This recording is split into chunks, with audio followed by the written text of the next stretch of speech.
ಮಾತನಾಡುವುದು ಬಿಟ್ಟರೆ ಬೇರೆ ಅವಕಾಶವೇ ಇಲ್ಲ. ಇವತ್ತೊಂದು ನಾಳೆಗೆ ಕಡಿಮೆ, ಕೆಲಸ ಹೆಚ್ಚು. ಸ್ವಾಮಿ, ಅದು ನಾವಾಗಿ ಇಟ್ಟದ್ದು ಸತ್ಯ. ಯಾಕೆ ಗೊತ್ತಾ, ನೀವು ಯಾವಾಗ ಹಣೆ ಬರಹ ಗೊತ್ತಾಗಲಿಲ್ಲ. ಮೊದಲೆಲ್ಲ ಮಾತಾಡಿ ಮಾತಾಡಿ ದಿನ ಕಳೆಯುವವರು ತಾವು.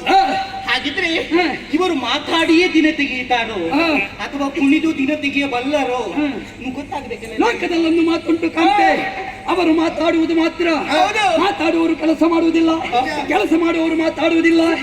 ಆದ್ರೆ ಒಂದು ನಾಯಕತ್ವ ಅಂದ್ರೆ ಹೇಗೆ ಬಂದಿರ, ಆಟಿದಂತೆ ಕೃತಿಯಲ್ಲಿ ಮಾಡಿ ತೋರಿಸುವುದು. ನಾವು ಆಟಕ್ಕೂ ಸೈ, ಊಟಕ್ಕೂ ಸೈ, ಎಲ್ಲಕ್ಕೂ ನೀವೇ ಆಗಬೇಕು. ಆದ್ದರಿಂದಲೇ ಈ ಸಂದರ್ಭದಲ್ಲಿ ಹೆಂಡತಿಯರನ್ನು ಹೇಗೆ ನೋಡಿಕೊಳ್ಳಬೇಕು ಎನ್ನುವುದನ್ನು ಪ್ರಪಂಚದ ಪ್ರತಿಯೊಬ್ಬರು ನನ್ನನ್ನು ನೋಡಿ ಕಲಿಯಬೇಕು.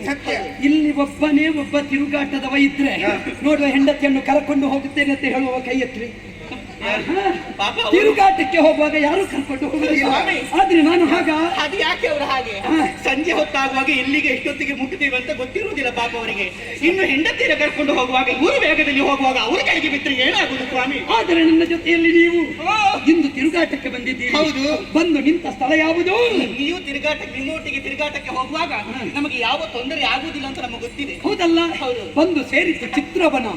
ಚಿತ್ರಕರವಾದ ವಿಚಿತ್ರವಾದಂತಹ ವೃಕ್ಷಗಳು, ವೈಭವ, ಮುಗಿಲಿಗೆ ಮುತ್ತಿಕ್ಕುವ ವೃಕ್ಷರಾಜಿಗಳು, ತೆಂಗು, ಕಂಗು, ಬಾಳೆ, ನೆರಳು ಸೇರಿಸು, ಮಾವು, ಹಲಸು ಎಲ್ಲವೂ ಉಂಟು ಸ್ವಾಮಿ. ಹೆಬ್ಬಲಸು ಎಲ್ಲವೂ ಇಲ್ಲಿದೆ. ಒಂದೊಂದನ್ನು ನೋಡುವಾಗ ಹಿಂದೆ ಹೋಗಿ ಹುಡುಕಬೇಕು ಮಾತ್ರ ಯಾವುದೆಲ್ಲ ಉಂಟು. ಕಂಗಳೋ, ನೀಲಾಳ ಕಂಗಳೋ, ಕಮಲದಪಿ ಕಂಗಳೋ, ರಂಗಾಧರಂಗಳೋ ಎಂಬ ಹಾಗೆ ಭಾಸವಾಗುತ್ತಾ ಇದೆ. ನೋಡಿ ಅಲ್ಲಿ ಒಳ ಅದೇನು ಆ ಹಂಸ ಹಾಗೆ ಮಾಡುವುದು? ಆ ಹಂಸಕ್ಕೆ ಆವಾಗಲಿಂದ ಕೂತ್ಕೊಳ್ಳಿಕ್ಕೆ ಆಗ್ತಾ ಇಲ್ಲ. ಯಾಕೆ ಆಗ್ತಾ ಇಲ್ಲ? ಇಲ್ಲಿ ಬಂತು ಆವಾಗ. ಹೌದಾ?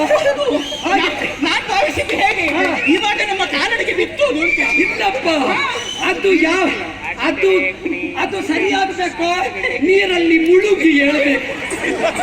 ಆದ್ದರಿಂದ ಮುಳುಗಿ ಏಳುವ ಸ್ಥಿತಿಯಲ್ಲಿ ಅದು ತಾನು ಆಡುತ್ತಾ ಇದೆ. ಕೂತುಕೋ, ಸಂಗಾತಿಯ ಬಿಟ್ಟು ಬಂದೆ ಯಾಕೆ ಹಂಸವೇ? ಅವರಿಗೆ ಸಂಗಾತಿ ಇಲ್ಲ, ಆದ್ದರಿಂದ ಹೀಗೆ ಮಾಡ್ತಾ ಇದ್ದಾನೆ. ನಮ್ಮನ್ನು ನೋಡಿ ಇನ್ನು ಅಂಚು. ಈಗ ನಾವೆಲ್ಲರೂ ಎಲ್ಲ ಕೇಳಿಯೇ ನಾಡಿದ್ದೇವೆ. ನೀರಾಟ ಮುಗಿದಿದೆ. ಬನ್ನಿ ಹೋಗುವ.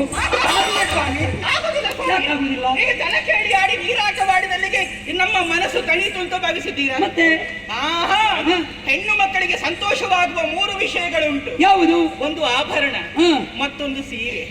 ಈ ಸೀರೆಗೆ ತಗಳಾದಷ್ಟು ಮಟ್ಟಿಗೆ ಎರಡು ಬಂದ್ರೆ ಸಾಕು. ಆವಾಗಲಿಂದ ಹೇಳ್ತಾ ಇದ್ದಳು ಅವಳು, ಅದು ನನಗೆ, ಇದು ನಿನಗೆ. ಅವ್ರು ಕೊಡ್ತಾರೋ ಇಲ್ಲೋ ಗೊತ್ತಿಲ್ಲ. ಇಲ್ಲ, ಒಂದು ವಿಶ್ವಾಸಕ್ಕೆ ಧಕ್ಕೆ ಇಲ್ಲ. ಅಲ್ಲೋ, ಯೋಚಿಸಬೇಡ. ಮತ್ತೊಂದು ಯಾವುದು? ಯಾವುದು? ಹೂವು. ಸುಮ್ಮ ಒಂದು ಮುಡಿಗೇರಿತು ಅಂತಾಗಿದ್ದರೆ ಹೆಣ್ಣು ಮಕ್ಕಳ ಸೌಂದರ್ಯದ ವಿನ್ಯಾಸ ಎನ್ನುವುದು ಸಂಪೂರ್ಣವಾಗುತ್ತದೆ. ಯಾವ ಹೆಣ್ಣೆ ಆಗಲಿ ಅವಳ ಮುಡಿ ಸಿರುಮುಡಿ ಆಗಬೇಕು ಅಂತಿದ್ರೆ ಹೂ ಮುಡಿಯಲೇಬೇಕು. ಹೂ ಮುಡಿಯದ ನಾರಿ ತಾನು ಶೀಲವನ್ನು